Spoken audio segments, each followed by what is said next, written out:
লাব্বাইক আল্লাহুম্মা লাব্বাইক, লাব্বাইক আল্লাহুম্মা লাব্বাইক। হে আল্লাহ আমি হাজির, হে আল্লাহ আমি হাজির।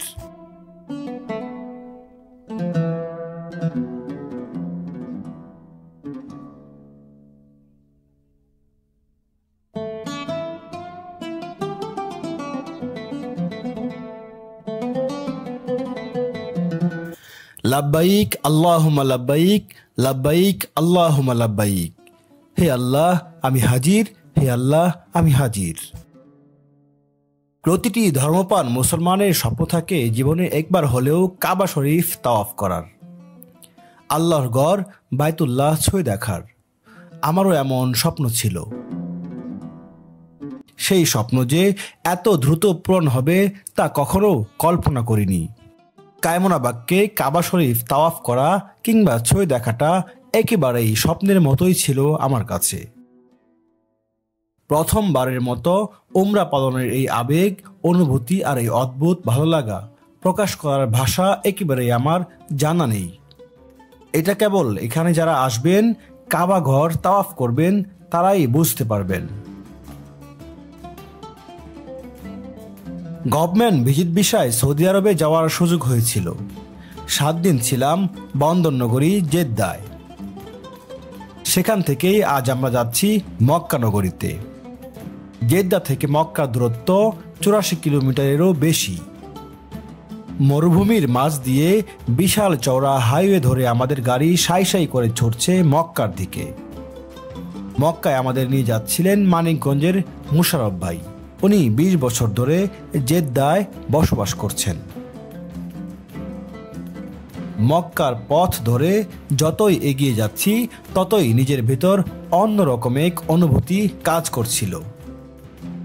তৃষ্ণার্ত বুকে অপেক্ষা করছিলাম কখন দেখব মক্কা শহর, যে শহরে আমাদের প্রিয় নবী সাল্লাল্লাহু আলাইহি ওয়াসাল্লাম জন্মগ্রহণ করেছেন এবং তার শৈশব কেটেছে, যে শহরে হযরত আবু বকর, হযরত উমর, হযরত আলী রাদিয়াল্লাহু তাআলা আনহুর মতো সাহাবীদের পদচারণায় মুখর ছিল, যে শহর থেকেই বিশ্বে ছড়িয়ে পড়েছে ইসলামের আলোকবর্তিকা। দীর্ঘ যাত্রার পর অবশেষে আমরা পৌঁছাই মক্কার বিখ্যাত সেই কোরআন গেটে। গেটটি আরও ভালো করে দেখতে গাড়ি থামাতে বলি মুশারফ ভাইকে। গাড়ি থামতেই আমরা হুড়হুড় করে নেমে পড়ি, যদিও এখানে নামা বারণ। গাড়ি থেকে নেমে আমরা অপলক নেত্রে দেখছিলাম অদূরে দাঁড়িয়ে থাকা পবিত্র কোরআনের আদলে বানানো নান্দনিক এই গেটটি।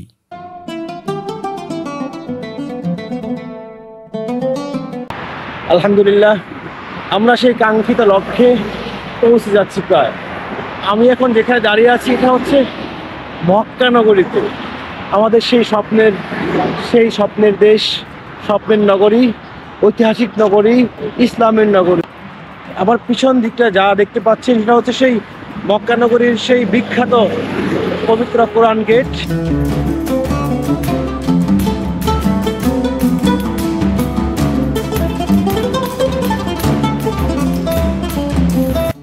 ভাই, ফাইনালি আমরা সেই পবিত্র ভূমি মক্কা নগরীতে কোরআনের গেটের সামনে। কেমন লাগছে আপনার কাছে? আমার অনুভূতি আসলে আমি বলতে পারবো না ভাই। আমি একটু আগে এই যে হাতে এখনো মাটি লেগে আছে, আমি একটু আগে মক্কার পবিত্র মাটি স্পর্শ করেছি। আমিও করেছি, স্পর্শ করেছি। আমি আবেগে আপ্লুত হয়ে যাচ্ছি। আসলে আল্লাহর কাছে একটাই দোয়া, আপনাদের কাছেও দোয়া চাই। আমরা যে উদ্দেশ্যে উমরাটা করছি, আল্লাহ যেন আমাদেরকে সেই উদ্দেশ্য কবুল করে, আমরা যেন একদম পবিত্র হয়ে পরিশুদ্ধ হয়ে বাংলাদেশে যেতে পারি, সেই তৌফিক যেন আল্লাহ আমাদেরকে দেয়। কোরআন গেট পার হয়ে আমরা এখন মক্কা নগরীতে।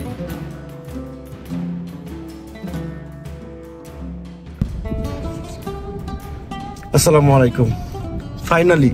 ফাইনালি আমরা এসে পৌঁছেছি সেই পবিত্র মক্কা নগরীতে। এখান থেকে অল্প সময়ের দূরত্বে সেই কাবা শরীফ। আমরা জেদ্দা থেকে প্রায় 1 ঘন্টাও বেশি সময় নিয়ে এখানে পৌঁছালাম। গাড়ির গতি ছিল কখনো 100, কখনো 120, 125, 115 এরকম গতির গাড়ি চালিয়ে আমরা মক্কা নগরীতে এলাম। এখন আমরা মক্কা নগরীতে নেমে, আমরা কিন্তু তার আগে নেমেছি কোরআন গেটে নেমেছি, সেটা মাটি ছুঁয়েছি, মাটিকে চুমু দিয়েছি। কারণ এই নগরী নিয়ে আমাদের আবেগ ইমোশন কতটা সেটা আপনারা বুঝতে পারবেন, কারণ আপনাদেরও একই রকমের আবেগ ইমোশন এই নগরী নিয়ে। হোটেল আগেই বুকিং করা ছিল।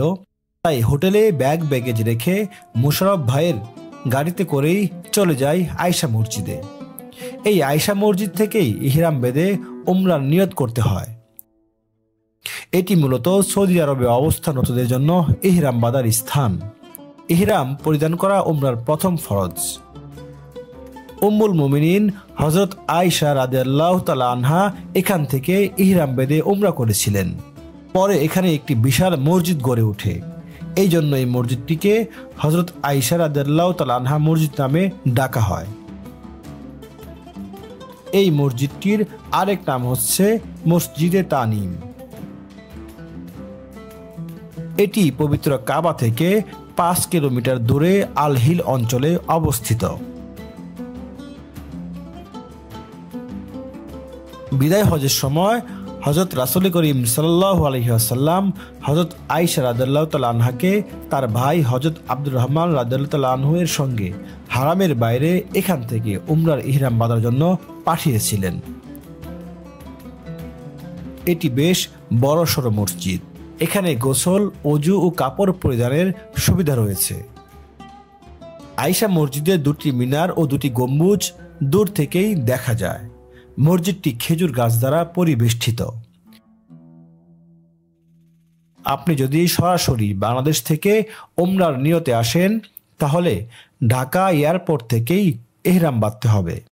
যদিও বিমানে মিকাত অতিক্রম করার সময় পাইলট ঘোষণা দিয়ে থাকেন, তবে বিমানে অধিকাংশেই ইহরাম বাঁধার উপযুক্ত ব্যবস্থা থাকে না। তাই বাসা থেকে ইহরাম পরে এয়ারপোর্টে রওনা হওয়াটাই উত্তম। যদি উমরার নিয়ত না করে মিকাত অতিক্রম করে ফেলেন তাহলে আবার নিকটস্থ মিকাত বা মসজিদে হারাম এরিয়ার বাইরে গিয়ে নিয়ত করে উমরা করতে হবে। যদি তা না করেন তাহলে আপনাকে দম দিতে হবে, অর্থাৎ পশু কুরবানি করে মসজিদে হারামের গরিবদের মধ্যে বিতরণ করতে হবে, কিন্তু নিজে সেই মাংস খেতে পারবেন না।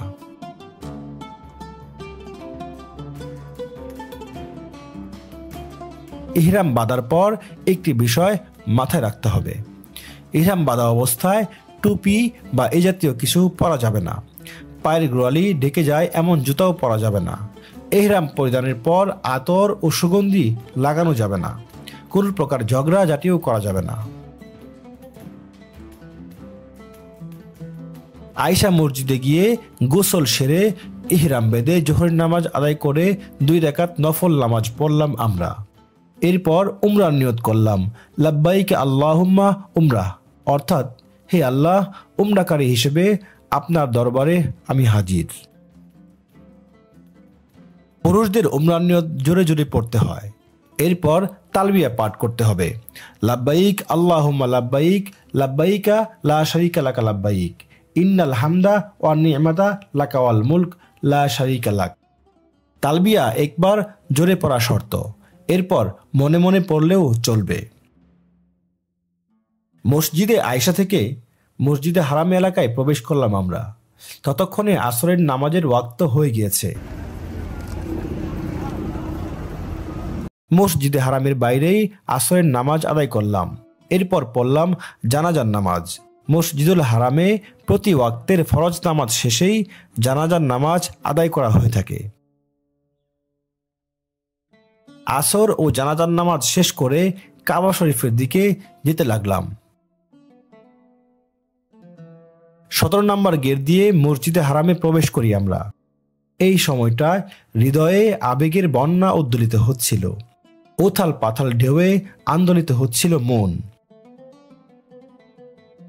আমরা পা পা করে এগিয়ে যাচ্ছি পবিত্র কাবা শরীফের দিকে, আর মনে মনে পড়ছিলাম, লাব্বাইক আল্লাহুম্মা লাব্বাইক, লাব্বাইকা লা শারীকা লাকা লাব্বাইক, ইন্নাল হামদা ওয়ান নি'মাতা লাকা ওয়াল মুলক লা শারীকা লাক, বিসমিল্লাহি ওয়াসসালাতু ওয়াসসালামু আলা রাসূলিল্লাহ, আল্লাহুম্মা আফতাহলি আবওয়াব রাহমাতিক। এই দোয়া পড়ে ডান পা দিয়ে কাবা চত্বরে প্রবেশ করলাম। কাবা শরীফ দেখার সঙ্গে সঙ্গে পড়তে থাকলাম, আল্লাহুম্মা আনতাস সালাম ওয়া মিনকাস সালামু সাইয়্যিদিনা রাব্বানা বিসসালাম। প্রথমবার যখন নিজ চোখে কাবা শরীফ দেখলাম, কাবার কালো পর্দার স্বর্ণখচিত অপূর্ব দৃশ্য দেখলাম, চোখে পানি চলে এলো। মস্তক যেন গভীর আগ্রহে লুটিয়ে পড়তে চাইল স্রষ্টার অসীম কৃতজ্ঞতায়। মানুষের ভিড়ে স্থির থাকা যায় না এখানে। তবু যেন কাবার দিক থেকে চোখ ফেরানো যাচ্ছিল না। কাবাগর দর্শনের সাথে সাথে মুখ থেকে বেরিয়ে এলো লাব্বাইক আল্লাহুম্মা লাব্বাইক লাব্বাইকা লা শারীকা লাকা লাব্বাইক। উমরার দ্বিতীয় কাজ হলো তাওয়াফ করা। তাওয়াফ শুরুর পূর্বে তালবিয়া পাঠ বন্ধ করতে হবে। এরপর পুরুষরা ডান কাঁধ খোলা রেখে ইহরামের কাপড়টি ডান হাতের নিচ দিয়ে বাম কাঁধে ফেলতে হবে। এটাকে বলা হয় ইজতিবা। হাজরে আসওয়াদ বরাবর এসে কাবাকে বাম দিকে রেখে 2 হাত তুলে বিসমিল্লাহি আল্লাহু আকবার বলে তাওয়াফ শুরু করতে হবে। হাজরে আসওয়াদ স্পর্শ ও চুমু খেয়ে তাওয়াফ শুরু করতে হয়।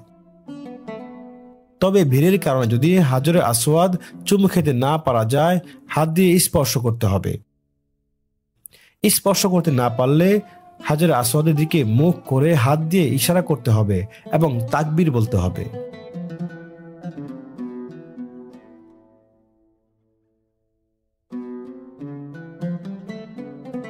এরপর বায়তুল্লাহ বা দিকে রেখে ডান দিক ধরে চলতে থাকতে হবে। তাওয়াফের সময় কাবা শরীফ ও হাজর আসওয়াদকে বা দিকে রেখে রুকনে শামি ও রুকনে ইরাকি অতিক্রম করে রুকনে ইয়ামিনিতে আসতে হয়। এই স্থানে তালবিয়া, তাকবীর, তাসবিহ ইত্যাদি পড়তে হবে। অতঃপর সম্ভব হলে রুকনে ইয়ামিনি স্পর্শ করতে হবে। সম্ভব না হলে দূর থেকে ইশারা করে হাজর আসওয়াদের দিকে অগ্রসর হতে হবে এবং কোরআনে শেখানো এই দোয়া পড়তে হবে, রাব্বানা আতিনা ফিদ দুনিয়া হাসানাতাও ওয়া ফিল আখিরাতি হাসানাতাও ওয়া কিনা আযাবান নার। আমরা এই দোয়া বারবার পড়ছিলাম। আল্লাহর রহমতে প্রথম উমরাতেই হাজর আসওয়াদ স্পর্শ ও চুমু খাওয়া, রুকনে ইয়ামিনি স্পর্শ করার সৌভাগ্য হয়েছিল। সঙ্গে কাবা শরীফের গিলাফ ও দরজায় হাত রেখেও দোয়া করার সৌভাগ্য হয়েছে। যদিও এটা করতে বেশ কষ্ট করতে হয়েছে, তবুও আল্লাহর কাছে হাজারো শুকরিয়া, তিনি আমাকে এই সুযোগটি করে দিয়েছিলেন। সময়টা আমার কাছে স্বপ্নের মতোই লাগছিল। ঘোরের মধ্য দিয়ে যাচ্ছিলাম। যে পাথরে রাসূল করিম সাল্লাল্লাহু আলাইহি ওয়াসাল্লাম চুমু দিয়েছে, সেই পাথরে চুমু দিতে পারাটা যেন নিজের কাছেই বিশ্বাস হচ্ছিল না। কিছুক্ষণ নীরব হয়ে রইলাম। চোখ দিয়ে টপ টপ করে পানি পড়ছিল এই সময়ে। এই অদ্ভুত সময়ের কথা ভুলবার নয়। শুধু আমি নই, এখানে তাওয়াফ করা প্রত্যেক মানুষের মধ্যেই তখন একই দৃশ্য বিরাজমান। রুকনে ইয়ামিন থেকে হাজরে আসওয়াদ পর্যন্ত জায়গাটি দোয়া কবুলের স্থান। এখানে পড়তে হবে রাব্বানা আতিনা ফিদ দুনিয়া হাসানাতা ওয়া ফিল আখিরাতি হাসানাতা ওয়া কিনা আযাবান নার। এইভাবে ঘুরে ফের হাজরে আসওয়াদ পর্যন্ত আসলে এক চক্কর পূর্ণ হবে। এভাবে 7 বার চক্কর দিতে হবে। তাওয়াফের প্রথম 3 চক্কর মুজাহিদদের মতো বীর ধর্পে 2 কাঁধ ও শরীর ধুলিয়ে ঘন ঘন চলা পুরুষদের জন্য সুন্নত। এইভাবে চলাকে রমল বলা হয়। ভিড়ের মধ্যে এটা মেনে চলতে পারলে ভালো। এ সময় তালবিয়া, তাকবীর ও তাসবিহ সহ বিভিন্ন দোয়া পড়তে হবে। বাকি 4 চক্কর স্বাভাবিকভাবেই হাঁটতে হয়। তবে মহিলাদের বেলায় তাওয়াফের সবগুলো চক্কর স্বাভাবিক গতিতেই হাঁটার নিয়ম। কাবাকে ডান দিকে রেখে বাম দিকে সবুজ লাইট দেখতে পাবেন। এটি হাজরে আসওয়াদের নির্দেশক। এখান থেকে শুরু করে ঘুরে এখানে আসা মাত্রই 1 চক্কর পূর্ণ হয়। এখান থেকে ফের বিসমিল্লাহি আল্লাহু আকবার বলে হাজরে আসওয়াদের দিকে হাত উঁচু করে চুমু খেয়ে চক্কর শুরু করতে হয়। তাওয়াফ শেষে মাকামে ইব্রাহিম বরাবর দাঁড়িয়ে 2 রাকাত নামাজ পড়তে হবে। ভিড়ের জন্য যদি মাকামে ইব্রাহিম বরাবর জায়গা না পাওয়া যায়, তাহলে যে কোনো স্থানে তাওয়াফের নামাজ পড়া যাবে। তাওয়াফের ওয়াজিব নামাজে প্রথম রাকাতে সূরা ফাতিহার সাথে সূরা কাফিরুন ও দ্বিতীয় রাকাতে সূরা ফাতিহার সাথে সূরা ইখলাস পড়া উত্তম। না পারলে সূরা ফাতিহার সাথে যে কোনো সূরা পড়তে পারবেন। এবার কাবা চত্বর থেকে বেরিয়ে জমজমের পানি পান করলাম আমরা, এবং বরকতের জন্য একটু পানি হাতে নিয়ে মাথা ও মুখে দিতে পারেন। ঠান্ডা ও গরম 2 ধরনের পানি এখানে রয়েছে। ইচ্ছে মতো পান করতে পারবেন। তবে জমজমের পানি সঙ্গে নিয়ে যাওয়ার অনুমতি নেই, যদিও এই নিয়ম ভেঙে অনেকেই পানি নিয়ে আসতে দেখলাম।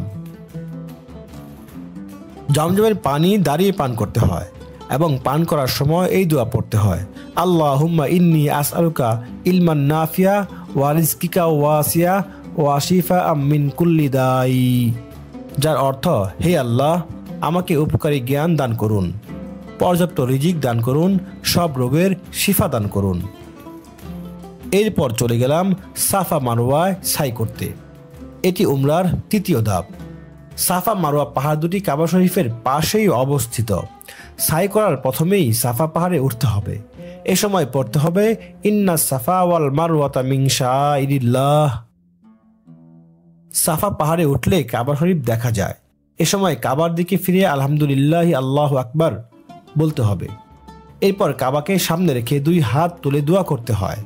এটিও দোয়া কবুলের একটি জায়গা। এই সময় নবী করিম সাল্লাল্লাহু আলাইহি ওয়াসাল্লাম যে দোয়াটি পড়তেন সেটি হচ্ছে, লা ইলাহা ইল্লাল্লাহু ওয়াহদাহু লা শারীকা লাহু লাহুল মুলকু ওয়া লাহুল হামদু ওয়া হুয়া আলা কুল্লি শাইইন কাদির, লা ইলাহা ইল্লাল্লাহু ওয়াহদাহু আনজাজা ওয়াহদাহ ওয়া নাসারা আবদাহ ওয়া হাজামালা আহজাবা ওয়াহদাহ। দোয়াটি 3 বার পড়তে হয়। দোয়া শেষে সাই শুরু হবে। যখন সবুজ রং চিহ্নিত স্থানে পৌঁছাবেন তখন যত জোরে সম্ভব দৌড়াতে হবে। দ্বিতীয় সবুজ রং চিহ্নিত স্থান থেকে স্বাভাবিক গতিতে হাঁটতে হবে। এভাবে মারওয়ায় পৌঁছাতে হবে। সবুজ চিহ্নিত স্থানে এই দোয়া পড়তে হয়, রাব্বিগ ফির ওয়ারহাম ওয়া আনতা আনজাজুল আকরাম। সবুজ চিহ্নিত স্থান অতিক্রম করে নারী পুরুষ সবাই স্বাভাবিক গতিতে হাঁটবে। মারওয়ার উপর উঠে কিবলামুখী হয়ে হাত তুলে দোয়া করতে হবে। সাফা পাহাড়ের উপর যা যা পড়েছেন ও বলেছেন এখানেও তা পড়তে হবে এবং বলতে হবে।